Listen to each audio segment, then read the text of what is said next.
So I am Christine Williams. I am a realtor, as we already covered that one. I am with Keller Williams Elevate. So I think we probably have a couple different KW offices on here. I have been an independent agent, a member of a team. I've pretty much sat in every administrative role on a team, and then I've become a team leader. I'm a mom. I'm a dog lover. I currently have 5 dogs in my house. Don't ask me how. It's a little furry. It's a little nuts.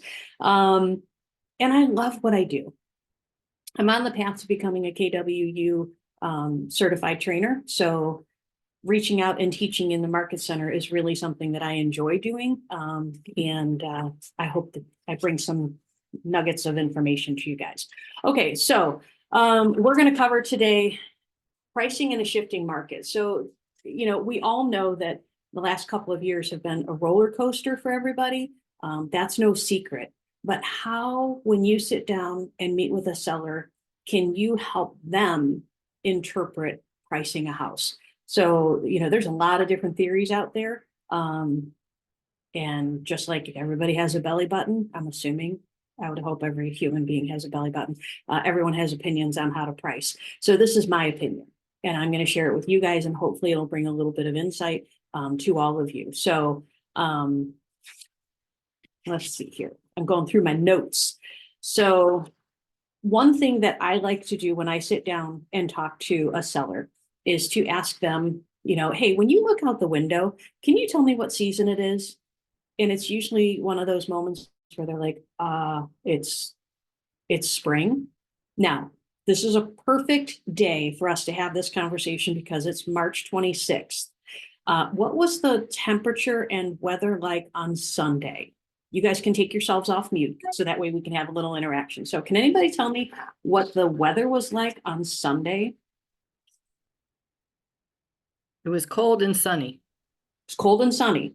And what was the weather like most of yesterday? Very sunny, warmer, windy. Definitely warmer. And then we did have some wind.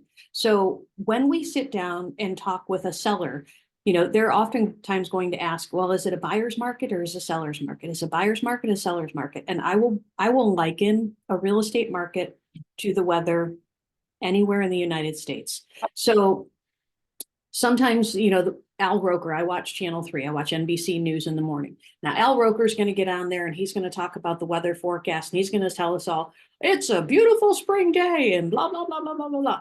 Now, when you're in the Northeast and you're in the Northwest and you're in the Southeast and the Southwest, but if you're in the Plain States, there's all of these different weather climates all over the United States. But it's spring. We're all in spring. So all of our sellers are in real estate. They're going to enter into the market. And I like to bring the seller's market or buyer's market to a seller in a very similar way to the weather forecast. Guys, all over the United States, it's spring. But spring in Phoenix, Arizona, and spring in Tacoma, Washington, spring in Bangor, Maine, and spring in Miami, Florida are all very different. The real estate market is hyper local. So when you sit down and talk to a seller, remind them that the market is very similar to the spring forecast. It can be everybody across the board is going to say, oh, yeah, it's spring. But what is spring like locally? Our job is to bring that conversation to them on a very local basis. So one of the things that I like to talk about is, that law of supply and demand, and that definitely dictates if it's a buyer or a seller market. So in my opinion, and for any of you that have been around in the last 5 years, would we all agree that the buyers for the last couple of years have been in the Hunger Games of real estate? They are out there fighting tooth and nail. They're giving up firstborns. They're giving naming rights to all kinds of crazy stuff. And none of this is real. It's just me being silly. But it's hard for them. It's hard. And to make things a little bit more difficult, the interest rates took a little bit of a climb. So that affected their affordability. So the buyers have challenges. And now the sellers in the last couple of years, they've enjoyed high prices as a result of low inventory. So collectively, is there anybody that would like to share their opinion and their observation of inventory in the last, I don't know, 3 years. I promise I don't bite. You guys can. It's low. It It's is too low. It's too low. Yes. It's incredibly low. And then just in terms of, kind of spitballing and sharing some insight, what do you guys think has impacted the amount of inventory available in the housing market in the last couple of years? Does anybody have any? And there's no wrong answer. This is just basically a conversational, because I'm not the end all be all. All of us are here to learn and grow. So I'll share what I think based on my experience and being around a long time. So in my experience, what I think is impacting inventory on one level is during the height of the market from like 04, 05, 06, there was all of this real estate. Like at the time I was at Realty One in Rocky River, you could leave the office on Detroit Road, stick a sign in somebody's front yard, and the houses were gone in, less than 48 hours, much like it has been the last couple of years. But what's different is after the 4, 5, and 6 market, we had 7, 8, 9, 10, 11, 12, 13. And during that downturn of the market, new construction was at almost a halt. It didn't stop entirely, but the amount of houses that were being built continued to decline and decline and decline year over year. So if you have, say, a 5-year window of time where there's less and less and less inventory being created, what do you think is going to happen eventually down the road? So the first time buyers that are buying grandma's house, and then grandma, she typically will do something from a small colonial into a little bit of a ranch, or maybe go into assisted living. So those usual and typical patterns that we were experiencing early in my career, they kind of slowed down. We had considerably less inventory being created. And I think in part that has a big impact on what we're facing today. So does anybody else have any observations or suggestions, contributions to that conversation? Christine, this is Megan. I would say we also had a lot of people who refinanced and are at a very low interest rate. So for them to leave their current house and their current monthly payments, they see themselves getting a smaller house. Yep. And Or probably still payment. Mm-hmm. Yeah. And so I think each market, if you will, creates a different set of circumstances that we have to adjust to. So when we're looking at sitting down and talking to a seller, one thing that I think is incumbent upon us is being able to sit down and have a candid conversation with them about the law of supply and demand. And I mean, the reality is you have to obey. Like you can't just decide, oh, well, you know what, I do or I don't want to explain this to my client. It's really important. We have to sit down and make real estate digestible, easy to consume the information. So if there's anyone that is not familiar with how to do this, I don't want to take up a lot of time during like a 25-minute call. Is everyone on the call familiar and comfortable with going through the multiple listing service to find price and inventory trends and then months of inventory? And I sort of have a small screen here. So if everybody can if there's anyone that would like to sit down and learn how to find this report, it is in the multiple listing service. But what I did was I shared these just to simply be able to bring back for the visual learners in the group, because some people like to sit down and look at lines of information. They're number crunchers and they like to digest things. Other people are visual learners. So for the visual learners in the group, we have to be able to go into the multiple listing service, find the price and inventory trends, find the months of inventory, because I could tell you, I'm going to do something real quick. Okay. This is not a technical glitch, but you're going to hear me continue to talk.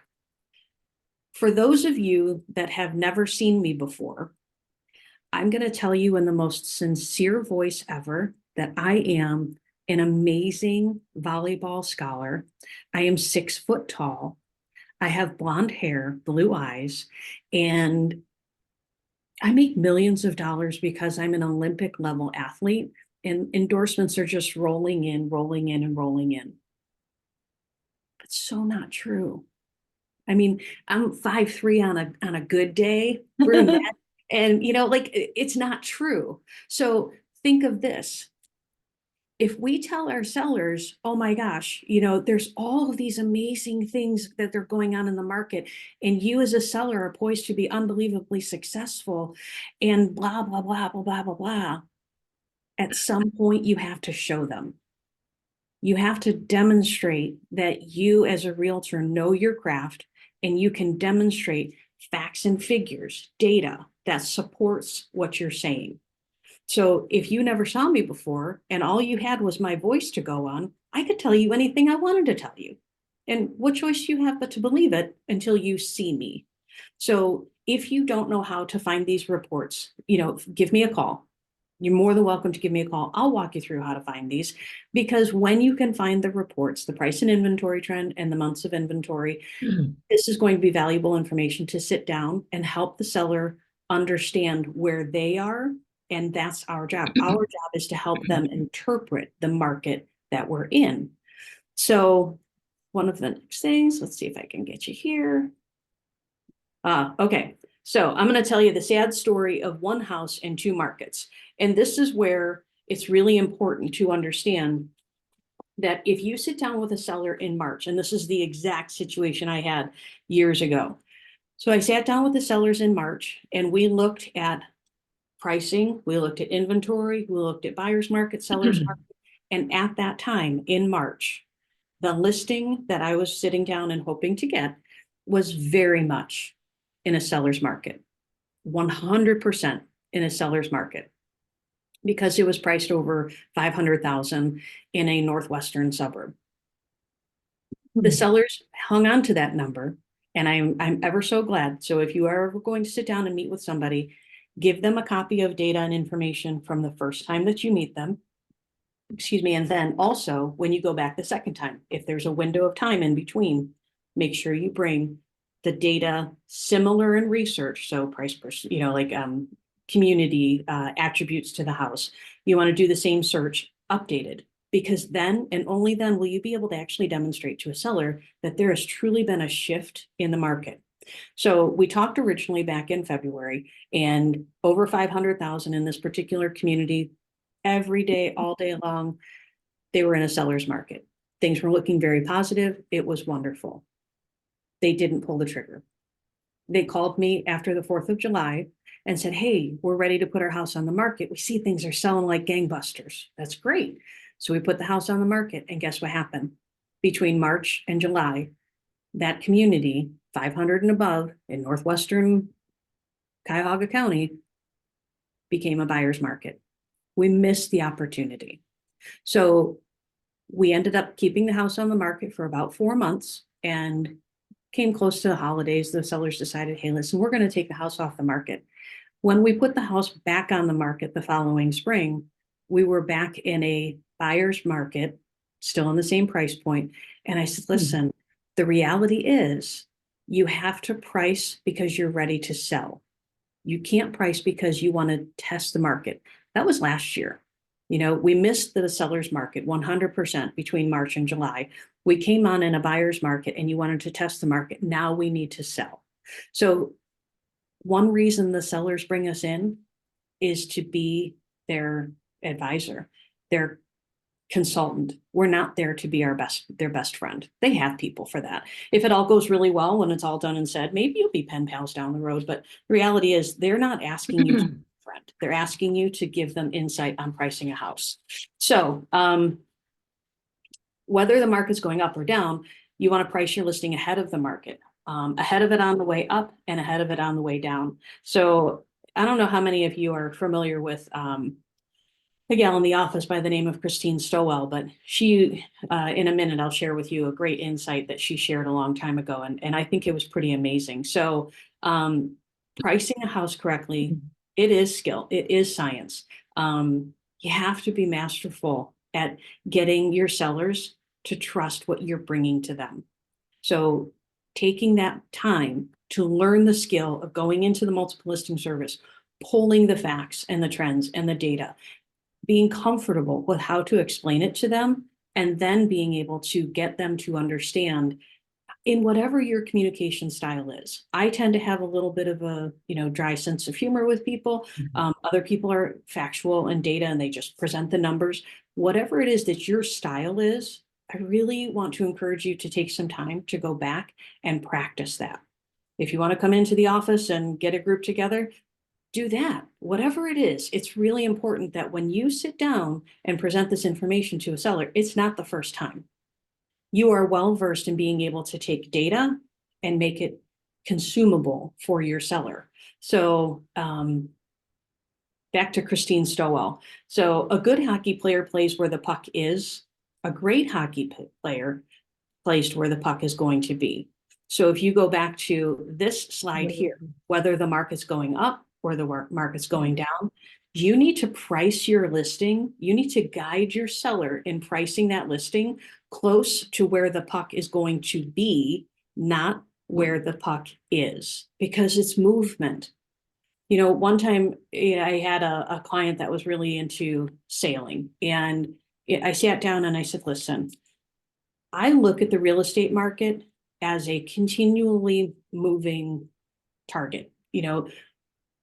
Outside influences, interest rates, people's needs to move, security with, political markets. There's many things that can influence a market.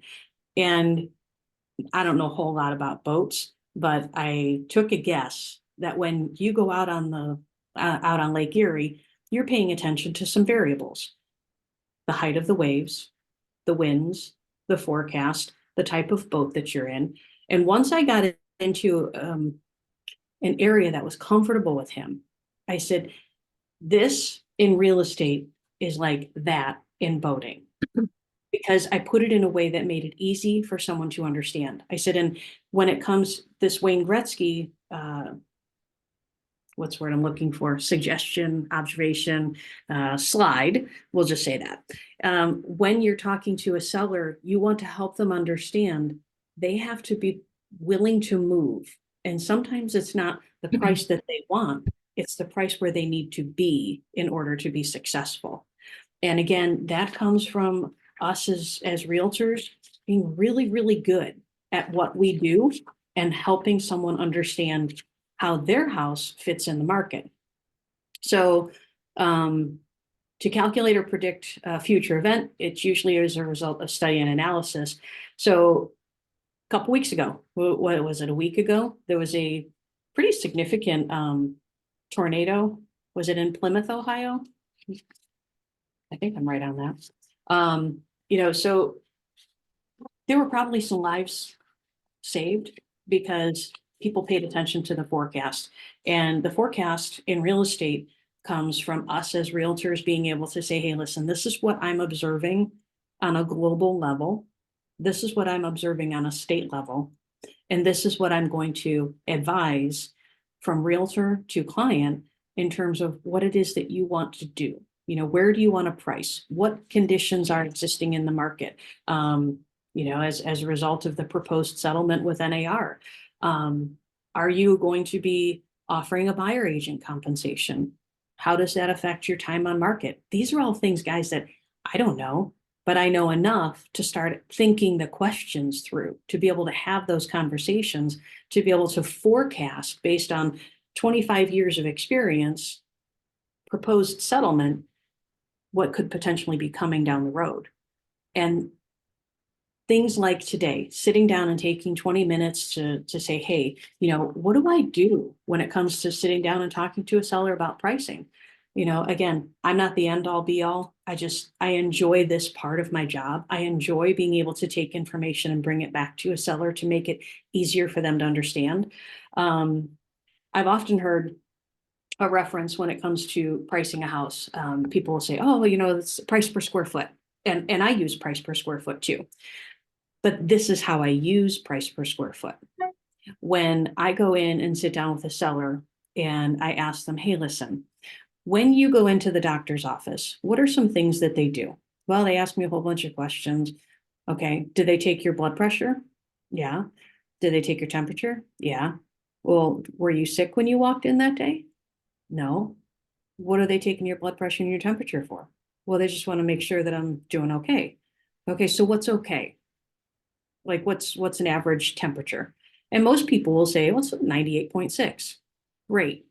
So I use that little example, that conversation, and I bring it into pricing because we as realtors, we owe it to our clients and to ourselves to go out and take pricing classes to really drill down and learn how to bring pricing back to the seller.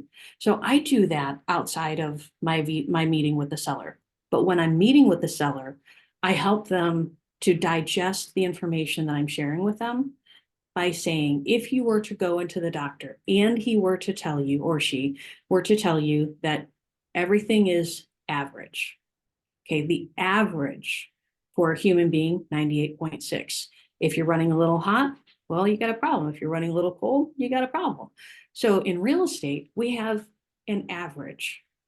And when I bring it to that level of description, I help somebody understand the average price per square foot is here, just like an average temperature in a human body. Now, if it's a more than house, if they've gone soup to nuts, they've done the whole house, there's all kinds of bells and whistles, we've made adjustments. Well, that kind of a house gets a higher price per square foot. And if there's a house that has deferred maintenance and they've never done anything and there's still flocked wallpaper and uh, Berber carpet, from the 1970s and shag, well, that's running cold. They're not going to get as much. So the price per square foot's down here. So however it is that you as a realtor want to be able to sit down and digest information for a seller, that's a pricing strategy. Being able to have conversations that help our client make informed decisions. That's what I would like to be able to impart on all of you guys today is like, what is it that you can do as a realtor to sit down and really and truly help a client understand what we do is helping them understand the market so they make informed decisions and then we continue to represent them through the rest of it. So that's pretty much all I got for you guys. Does anybody have any questions? Is there, when you're listing a home, let's just say to make it easy, you've got a home in the same neighborhood and one has the delayed up, has not been updated.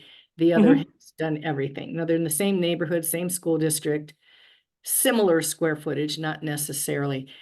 How do you determine how much more that home should be, the one that's updated and everything? Because sometimes you put more in than you can really get out, or maybe because of what you put in, you can get more than that. How do you determine? So I took a pricing class that was offered through, I think it was Ohio Association of Realtors. And Okay. quite honestly, Cindy, I think that is a really helpful class to be able to sit down. It's pretty deep. I mean, quite honestly, it's pretty Okay. deep. But when I sit down with a seller, I'll share with them a couple things. I'll be like, listen, we all, you're here because you have a home that you want to sell. I'm here because I have a license to sell real estate. But what you've asked me is a really great question. So let's say, for instance, Cindy, that the seller says, hey, listen, I haven't changed this carpet since, I don't know, 1983. And, that's back in Miami Vice days. So it probably has the really cool etched carpeting that's like salmon and Right. peel and all that stuff, right? So guess what, guys? That's not going to work. It's just not going to work. So let's put a phone call into a carpet guy. If the only thing that you don't need to change or that needs to be changed is the Don Johnson carpet, well, let's call a carpet guy. Let's start figuring out what some of the deferred maintenance and lack of updates is going to cost you. And it's not going to be a dollar for dollar, but at least it helps to give them some insight. So maybe our pricing is going to be on the lower end of the spectrum, the high and the low and in the medium. But what we can do is to start quantifying, because this is what I tell my sellers. All right, if you have done no updates and then you're thinking about doing updates to your house, guess what? Because you didn't pay for it means you're not going to get paid for it. If you pay for it, well, then you're going to get rewarded. You're going to get paid for it. So whether you do or don't put money into a house, that's going to be really a pivotal decision in terms of what your return on your investment is. You know, it's the folks that do like the middle ground, you know, they take care of maintaining the house. It might not have the updates. And in my world, I love to call that the grandma house, because I think we all know grandma doesn't like to be cold. So there's usually going to be a furnace that's updated, and it's going to be functional. Also, everybody wants to make sure that grandma has potable water. So the hot water tank hopefully will have been replaced. And if it needs to be replaced, well, then that's probably a pretty easy fix. But chances are grandma has a whole bunch of money under her mattress because she didn't change the flocked wallpaper, and she still has the shag carpet.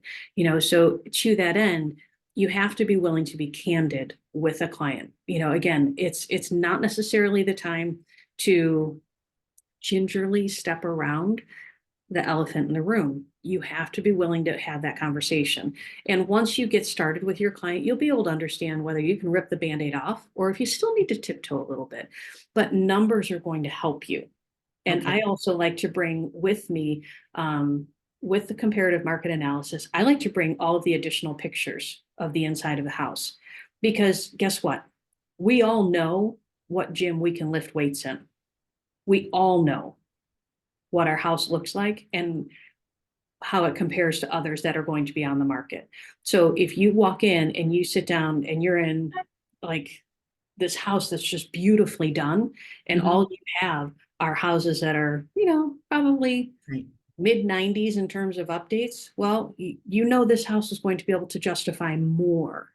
Right. And you have to go through and figure out how to price the house based on some of the guidelines that are, I would highly recommend. And I'll see if I can grab the class name and information. It was an excellent class that I attended, and it was online, and I think it was a 2-day class. It was fantastic. I really enjoyed it. I almost took that class, but I couldn't. There was something in my schedule that prevented me. So I'll contact the Ohio Realtors again and see if they'll be putting it on soon, because I had a feeling it was going to be great. Yeah, it was absolutely beneficial. And here's the thing, even, you know, with all the years I have in real estate, I still learn new things, and I'm willing to take the time to invest in going to a class, paying for a class, because it's important for me to grow as an agent, but it's incumbent upon me to be the best skilled agent that I can for my clients. I So, agree. yeah. Well, thank you. You're welcome. So anybody else have any other questions or, you know, observations about the market that we're in? Well, the market we're in has high interest rates, don't they? It does, but here's the thing. Back in 1998, when my husband and I bought our first house, our interest rate was 7.75. Mine was And you know what? 7.05. Huh? Mine was 7.05, so I'm good. Okay. So, you know, I ask I'm good. people when they're telling me about the interest rates, I'm like, hey, I have a question for you. I said, have you ever seen a unicorn? And it's definitely an out there question. Most people are like, a unicorn? I said, yeah. Have you ever seen a unicorn? They're like, no. And I said, I did. It was 1.75% interest rate. It's a freaking unicorn. We're not going to see it again. Like, Okay. be realistic. We're Okay. not going to see that again, because hopefully we're never going to see a global pandemic in our time. Like there was movement with numbers. There were things happening in the world that just out there. They're out there. So if God bless you, if you're sitting on 1.75% interest, then you know what? Maybe you call the funeral home and they'll come pick you up when it's time to move. That's a strategy. But you know what? For the rest of the people out there, they're going to move. There are people that are having babies. They need bigger houses. There are people that are relocating for work. They need to sell a house. You know, there are a lot of reasons to move, and we as realtors need to help people understand what is normal. And the interest rates where we're at are kind of usual and typical. They really are. Sure. You know, They they're are. not what we experienced 3 years ago. But Mhm. again, I mean, feel free to use my line. Have you seen a unicorn? Because I I have. liked it. I like You that. know, I have 100%. I have seen a unicorn in my lifetime. And he had a little jersey number on 1.75. Wow. Yeah. So that's my take on it. And the more we normalize where we are and bring the trends out. Keller Williams, I think it was either, there was a class that was available at a hotel, and it was like a regional tech class. And I want to say it was, the book is in the other room. Anyway, the whole slide deck was based on things that came from Family Reunion, and it was showing a historical trend of interest rates, because last year, we were really in the thick of it and we're shifting a lot. But year over year, decade over decade, 6 to 7.5 is like, it's right in there, guys. It's right in there. And last time I checked, rent is 100% interest. Credit cards, 25 to 29% interest. Right. That's true. That's a good one. So the more we can help somebody understand, hey, listen, this is not awful. This is not awful. It's more expensive than it was, but we're probably not going to see that again. So adjust your expectations, adjust your budget, and let's sit down, have a plan, and carry it out. Good. So listen, I know that there's probably a couple folks that are looking to hop on the Jeff Glover thing. And I think by now, and I adore Jeff Glover, but I think by now he's done with his sales pitch, and he's probably ready to get down to the meat and potatoes of his presentation. So he's got some stuff going on today. And then isn't there a Keller Williams T2 or something like that this afternoon, Bethany? Yeah, there is. It's at 1:00. It's their value squared, and just goes more into how you bring value to your clients in this upcoming market. So I'll be there. I hope to see some of your faces on there as well. And again, if anybody could use a little retooling on how to find some of those market trends and seller's market, buyer's market in the multiple listing service, you're more than welcome to give me a call or an email. I'll help you walk through it. It's just, it helps to substantiate that we aren't just telling people like, I'm a 6 foot tall Olympic level volleyball player. It's not true, but we can sit down and tell people the truth. We can have the data to back up our observations and the information that we're referencing when giving somebody some guidance in pricing their home. So, yeah, that's it for me. I hope everybody has a great day. And if you need me, reach out to the office. All my numbers are there, and I'm more than happy to sit down with you. Thank you. All right. Great. Bye, guys. Bye, Bye-bye. guys. Thanks, Christine. Bye, everyone. You're welcome. See ya.